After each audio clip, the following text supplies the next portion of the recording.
আমাদের বুঝতে হবে। আমরা যদি সেটা না বুঝি, আজকের যে সমস্ত বক্তাগণ যা যা গুরু কথা বললেন তার মধ্যে মূল্য মানে ন্যূনতম যদি আমরা উপলব্ধি করতে পারি, তাহলে দেখতে হবে যে আমাদের ওইভাবে শ্রীগুরুর সঙ্গে তৈরি হতে হবে, আমাদের নিজেদেরকে প্রস্তুত করতে হবে।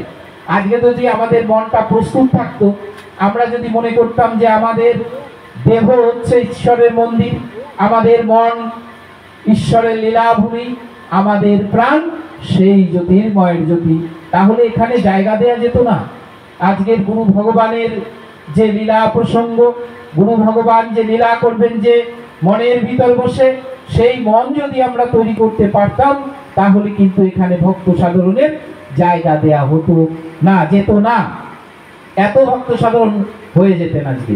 তাহলে আপনাদের শাখা সঙ্গের যারা যারা আছেন, তারা যখন সঙ্গে যান, কারণ সঙ্গটা হচ্ছে 3 ঘন্টা সাধন ক্ষেত্র, সেই সাধন ক্ষেত্রে কিন্তু শুধু ঢোল বাজালাম আর পোশাক খেয়ে আসলাম তা নয়, সেটা নয়।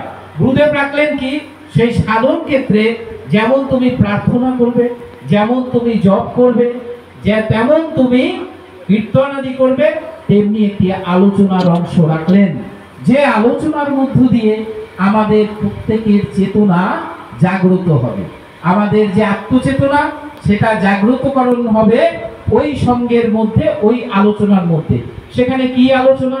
সেখানে গুরু প্রসঙ্গ আলোচনা, সেখানে শ্রীগুরু সঙ্গ সম্বন্ধে আলোচনা। শ্রীগুরু সঙ্গ কি, শ্রী শ্রী গুরুদেব কে, তিনি এই ধরাধামে আসলেন কেন, তাকে আমরা ভগবান বলি কেন?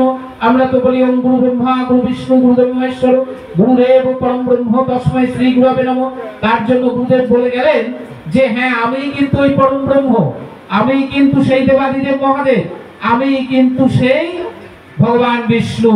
তাই তিনি বললেন তোমাদের এই ধর্ম অর্থাৎ শ্রীগুরু সঙ্গ কৈলাসেও ছিল, তোমাদের এই ধর্ম বৈকুণ্ঠেও ছিল, তোমাদের এই ধর্ম গোপনে গোলকে ছিল, তোমাদের এই ধর্ম আজ এই পৃথিবীতে অবতরণ করেছে। কারণ আমি কৈলাসেও ছিলাম, আমি দেবাদিদেব মহাদেব সেখানে শ্রীগুরু সঙ্গ ছিল।